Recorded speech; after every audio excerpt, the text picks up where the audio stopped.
Hello there, ladies and gentlemen. Today we're going to be discussing how to get frostbite. But before we begin, I'm going to shave my head.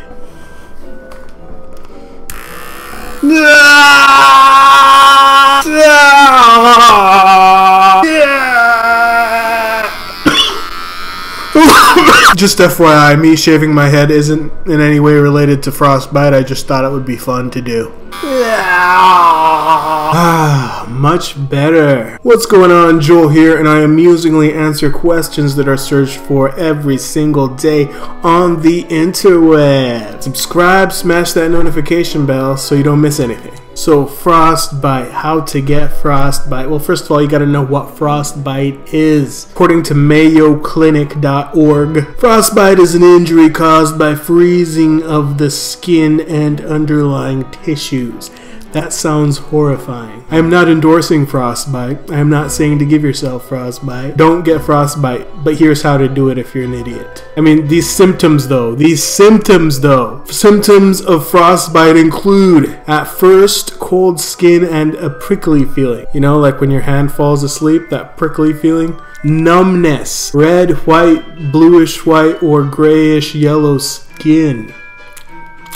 Yeah, hard or waxy looking skin. Clumsiness due to joint and muscle stiffness. Some people are just naturally shitty at things, and so they just stumble. And hey, if it's cold, that person might have frostbite. Blistering after rewarming. So you rewarm the frozen skin and then it starts to blister. Ugh. Frostbite's a dick. Winter in general is a dick. You're most likely gonna get it on your fingers, your toes, your face. Basically places that tend to be more exposed to the cold air. Your fingers, your toes, they could get numb, so you might not even know you have frostbite until it's too late.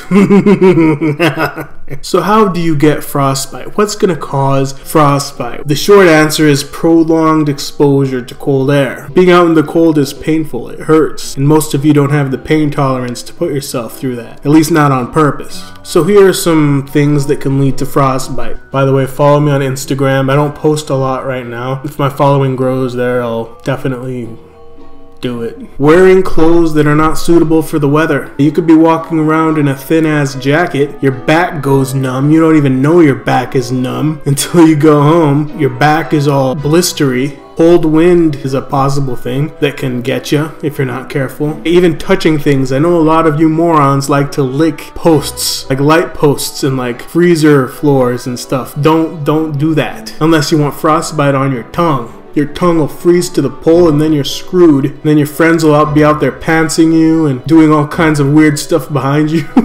That didn't happen to me.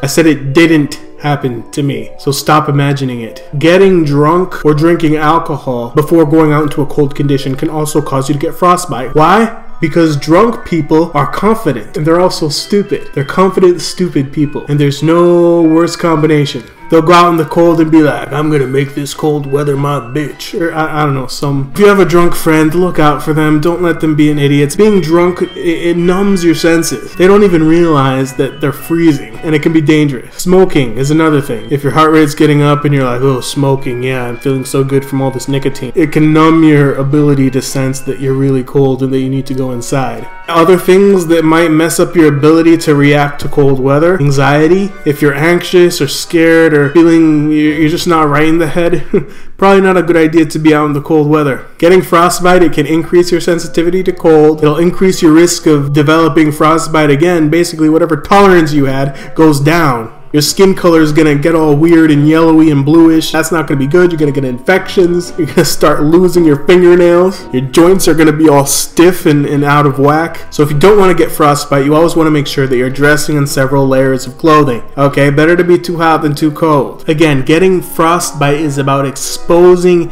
areas of your skin to cold for prolonged periods of time, or even short periods of time if they're really cold, like touching cold poles or cold liquid, licking crap. Standing still in cold weather is another way to get frostbite. Do not stand in the same spot. You gotta keep moving, keep it moving. Even though frostbite's a dick, it's not a dick that you ever need to, never mind. I'm gonna leave it at that. I look so handsome, like, I know, totally. Like, totally.